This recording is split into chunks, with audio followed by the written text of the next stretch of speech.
What's going on, everybody? This your boy Mike from Trouble Down Productions, and this is going to be my review for Fear the Walking Dead Season 2, Episode 5, called Cat.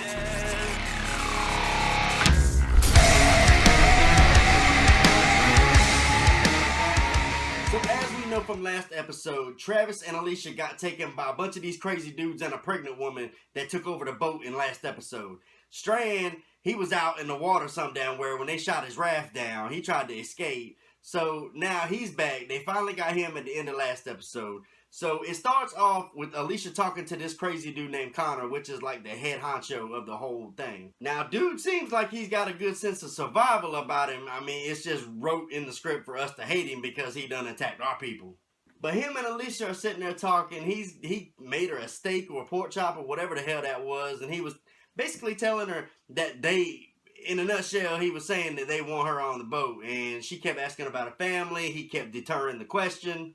Meanwhile, they still got his little brother on the Abigail, and Salazar is kind of tending to his wounds, so to speak. And then you got Chris sitting on the side, which Chris, he's in a way starting to irritate me. I mean, I know the kids had a bad way, but like he's just had this look on his face for the last two episodes, like the same damn look. It's that look like you gonna kill somebody, like you just gonna straight up rip somebody's head off. Are you gonna do it? Are you gonna not do it?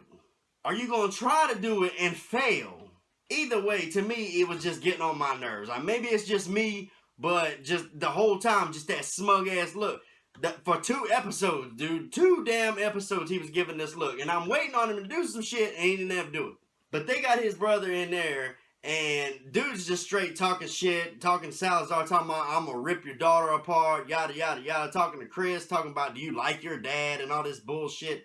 Well, you know, obviously the dude's trying to piss him off, and I mean, it's just like Salazar said when he walked out of there. Chris was like, you gonna let him talk to you that way? And Salazar was like, he's scared. They do that. You know, I love Salazar. Now, Salazar lets Chris stand outside the door to like watch. You know what I'm saying? Like, as watch so the boy don't get loose or he don't try to go nowhere. Which Salazar already knew this, but it was kind of like he told his daughter he wanted to give Chris something to do to make his mind not go places that it shouldn't go.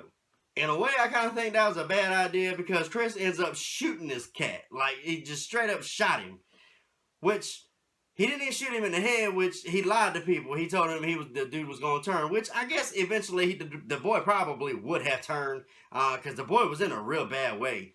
But, like, Chris didn't have to shoot him at that point because we find out later on that they were going to use him as a bargaining chip to get Travis and Alicia back. Travis is in the bottom deck of the boat or some shit in a cage. And we see this figure step out from the darkness and it ends up being Alex. Which, to my surprise, she looked really hot. Let me tell you something, guys. Don't ever piss off a hot woman, man. I'm telling you. It's no good. Now, she ends up telling Travis, how she ended up having to kill the other little boy that was burnt with his face all burned up. She basically went through the story about how she killed him and pushed him off the raft and everything. And then Travis traded stories with her. But ultimately, she was telling him that she was the one telling the people, the Connor and everybody on there, where that yacht was. Like, how to get to it or whatnot. And they were even joking about that on the Talking Dead, saying, because Alicia Dead Nam Carey was on the Talking Dead afterwards, and they were joking about how it really wasn't Alicia's fault that the people found her. Which I don't know how you guys feel about this, but Alex didn't come in for a while. Like, you know what I'm saying? And she was only there for like one episode. She only seen the yacht. I don't even think she's seen all of the yacht. I think she just was like on the deck of it. You know what I mean? So Alicia told these people everything they needed to know. So in my opinion, I still think it's Alicia's fault that these people found him. Now, Nick and Chris actually had a moment together. Nick was trying to, what's wrong, man? What's wrong, brother? Before Chris shot this kid. And I thought that was really cool because I do believe that is like the first actual moment. It's just been them two on the camera. And I thought it was pretty well done. Now, Connor and them are already expecting the Abigail to come rolling in because he thinks their brother, his little brother done took the Abigail and taken it into where they are. But which gives Madison the idea, and also Salazar, as the dude's talking shit, that dude pretty much tells Salazar everything he needs to know. He relays it to Madison, and Madison comes up with this plan. We're just going. We're gonna go in. We're gonna take him by force. We're gonna get our people back. Now the guy, I think his name's Louise. I could be wrong, but the guy that Nick found last episode that's with Strand, he's all butthurt and everything because Madison wants to go and get Travis and Alicia. Strand ends up telling him, half a day. There ain't no telling her nothing. You know what I'm saying? Because when Madison gets on her road, that's just what it is. Now Connor ends up trying to radio his little brother and ends up getting Madison. So Madison comes up with this "we're gonna trade" type deal. We'll give you your brother, you give us Travis and Alicia, right? And this is where it gets cool, in my opinion, because for those of you who don't read the comics, Negan actually pulled this off with a character named Holly in the comic series. And also, Michonne did it in Telltale's Games miniseries that they just released. And if you want to check that out, I'll throw the link up there, and I'll also shoot it in the description below. Nick and Ophelia sitting in there looking at this kid who just got shot. And Salazar comes walking in. As Salazar comes walking in, the kid turns into a zombie and starts trying to get up. And they were getting ready to kill him, and Salazar stopped them and basically took the pipe that was running through him already and plugged it through the wall.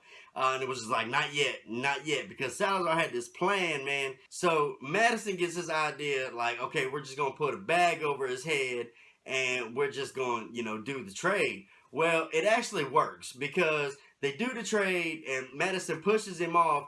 They get their two people, and Connor ends up taking the hoodie off of him, man, and dude's a zombie, and he just starts biting everybody and shit. Now, personally, I think it ended pretty well for our survivors, as they didn't even really have to fire a shot. So, that's good. I'm going to give this one an 8.5. I thought it was, just as good as any of the other episodes. It seems to me like it's getting better every episode, so I guess we'll just have to see.